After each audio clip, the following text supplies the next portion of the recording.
다윗에서 압살롬 그리고 솔로몬의 왕의 계승 스토리에 대해서 말씀을 나누겠습니다. 첫째, 다윗 왕의 전성기. 다윗은 목동에서 이스라엘의 왕이 되었고 나라를 통일하여 예루살렘을 수도로 삼았습니다. 그는 하나님을 사랑하는 왕이었지만은 큰 죄도 범했습니다. 다윗은 밧세바를 범하고 그녀의 남편 우리야를 전쟁에서 죽게 했습니다. 이에 나단 선지자는 하나님의 심판을 선포했고 칼이 내 집에서 영원히 떠나지 아니하리라. 사무엘상 12장 말씀이 이루어지기까지 시작합니다. 두 번째, 암놈의 죄와 압살롬의 복수. 다윗의 장남 암놈은 이북노이 다말을 욕보였습니다. 다말의 친오빠인 압살롬은 2년 동안 복수를 준비한 뒤 암놈을 죽이고 외국으로 도망쳤습니다. 몇 년 후 예루살렘으로 돌아왔지만 아버지 다윗과의 관계는 회복되지 않았고 마음속에 왕이 되려는 야망을 품게 됐습니다. 압살롬의 반역이 세 번째입니다. 압살롬은 성문에서 백성들의 마음을 사며 인기를 얻었습니다. 마침내 스스로 왕을 선포하며 반란을 일으켰고 다윗은 예루살렘을 떠나 피난길에 올랐습니다. 그러나 전투에서 압살롬은 상수리 나무에 머리카락이 걸려 매달리게 되었고 다윗의 명령과 달리 요압 장군이 그를 죽였습니다. 이때 다윗은 눈물로 외쳤습니다. 내 아들 압살롬아, 내 아들 압살롬아, 내가 너를 대신하여 죽었더라면. 이는 아버지의 깊은 사랑과 슬픔을 보여주는 장면입니다. 네 번째, 솔로몬의 왕위 계승. 다윗이 늙자 넷째 아들 아도니아가 스스로 왕이 되려 했습니다.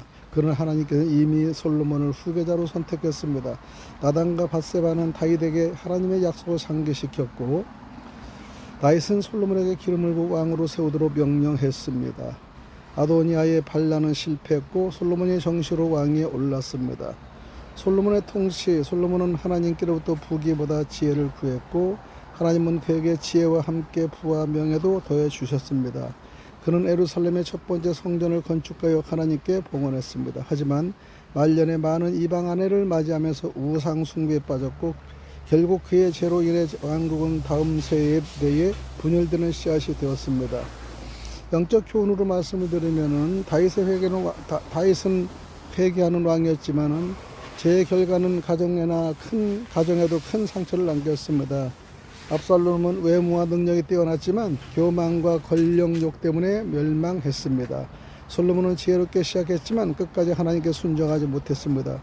세 사람 이야기는 시작보다 끝까지 하나님을 경외하며 순종하는 삶이 중요하다는 사실을 보여줍니다. 여호와를 경외하는 것이 지혜의 시작이요. 잠언서 9장 10절.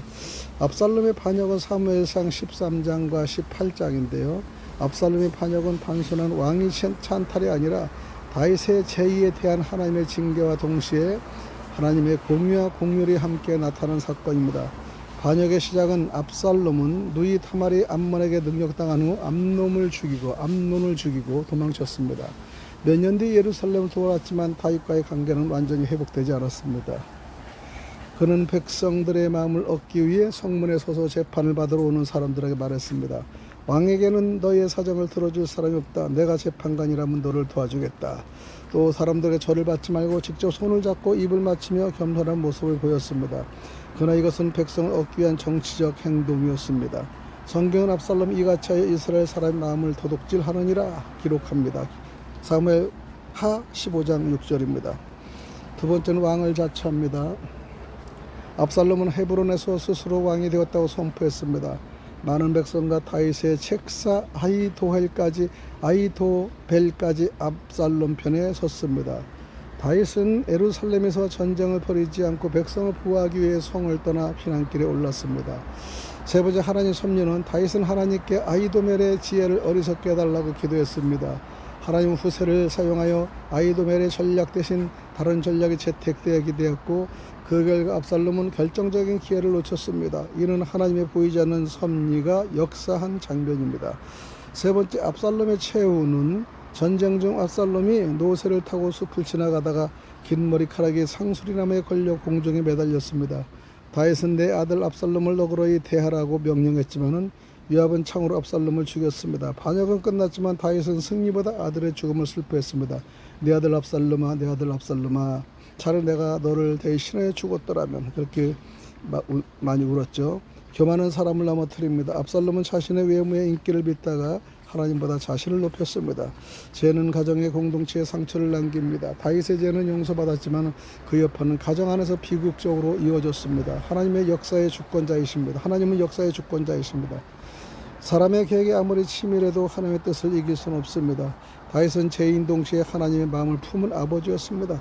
반역한 아들을 끝까지 내 아들이라고 부르며 슬퍼한 모습은 죄인이 돌아오기를 기다리는 하나님의 사랑을 떠올리게 합니다.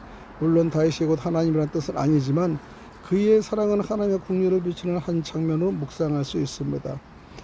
압살롬의 반역은 권력욕과 교만의 위험을 보여주는 동시에 제 결과 속에서도 하나님의 공의와 자비가 함께 역사하신다는 사실을 가르쳐 줍니다. 다윗 아비삭 압살롬의 이야기는 먼저 시간 순서를 이해하는 것이 중요합니다. 압살롬의 반역은 다윗이 아직 왕으로 활발히 통치하던 시기에 일어났습니다. 아비삭은 압살롬이 죽은 뒤 다윗이 매우 늙었을 때 등장합니다. 따라서 압살롬과 아비삭은 직접 만난 적은 없습니다. 압살롬의 반역은 다윗의 셋째, 압살롬은 다윗의 셋째 아들이죠. 누이 다말의 형 암몬에게 능욕당하자 압살롬은 암논을 죽이고 도망쳤습니다. 후에 돌아 백성들의 마음을 얻은 뒤 반역을 일으켜 왕이 되려 했습니다. 그러나 결국 전쟁에서 죽었고 다윗은 내 아들 압살롬을 하며 크게 슬퍼했습니다. 두 번째, 아비삭은 누구인가요? 아비삭은 수넴 출신의 젊은 여인이었습니다. 다윗이 나이가 들어 몸이 차가워지자 신하들은 아비삭을 데려 왕을 돌보겠습니다. 성경 왕을 섬기고 보살폈지만은 다윗이 그녀와 동침하진 않았다고 분명히 기록합니다. 열왕기사 1장입니다.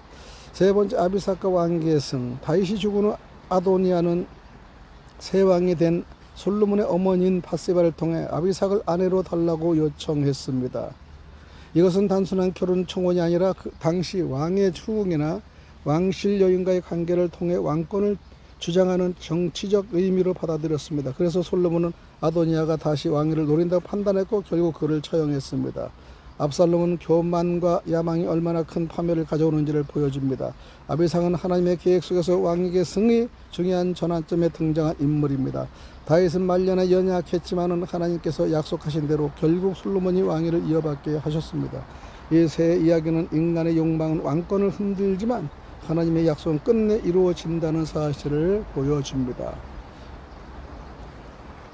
다윗의 가족에 대해서 일어나는 사건과 최후의 동처, 그리고 왕이 된 솔로몬에 대해서 말씀을 나누었습니다. 샬롬.